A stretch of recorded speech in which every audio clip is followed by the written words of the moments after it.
আজকে আমরা যে বিষয়টা শিখব সেটা হচ্ছে simple sentence to complex sentence. Simple sentence to complex sentence.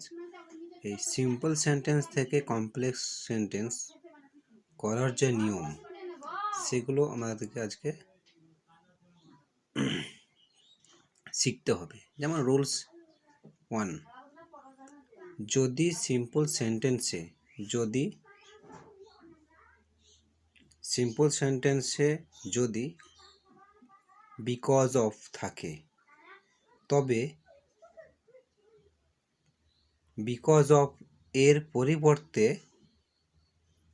Complex সেন্টেন্সে বিকজ, অ্যাজ, সিন্স বসে, অর্থাৎ ফ্রেজকে ক্লজে পরিবর্তন করতে হয়। যেমন আমরা একটা উদাহরণ দিয়ে বুঝতেই পারি, I could not do it because of my illness.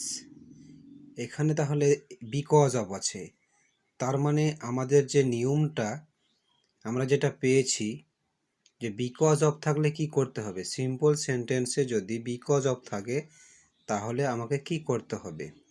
এবার আমরা এখানে একটু দেখব, বিকজ অফ থাকলে সিম্পল সেন্টেন্সে বিকজ অফ থাকলে কি করতে হবে। প্রথমে ক্লজ হবে, তারপরে বিকজ, অ্যাজ, সিন্স এই তিনটের মধ্যে যে কোনো একটা হবে, তারপরে আবার ক্লজ হবে।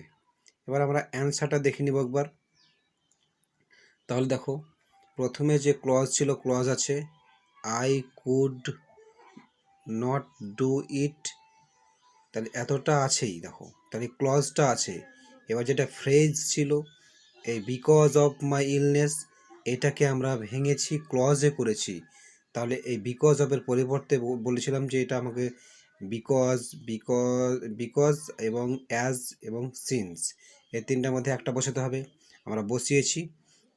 এবার যে পরেরটা আছে বিকজ অফের পরে যেটা আছে সেটাকে আমরা ক্লজে করেছি। দেখো মায়ের পরিবর্তে দেখো আই হয়েছে, আই। মাইলনেস থেকে কি হয়েছে, আই ওয়াজ ইল। বোঝা গেল এটা। তাহলে যদি কোনো জায়গায় বিকজ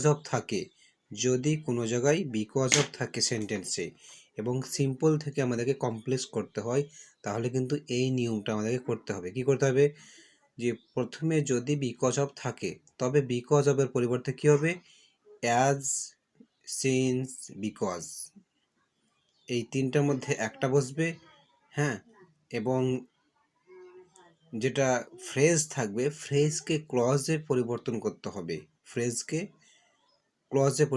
এইটা যেমন ফ্রেজ আছে, phrase because of my illness, এইটাকে দেখো আমরা ক্লজে পরিবর্তন করেছি। দেখো এটা ক্লজ হয়ে গেছে, এটা ক্লজ, এটা হচ্ছে বিকজ অফের পরিবর্তে, এবং এটাও দেখো ক্লজ। বুঝে গেল? তাহলে তোমরা সুন্দরভাবে বুঝতে পেরেছো। যদি না বুঝতে পারো তো আমাকে আবার জানাবে, আমি অবশ্যই আবার করে দেব।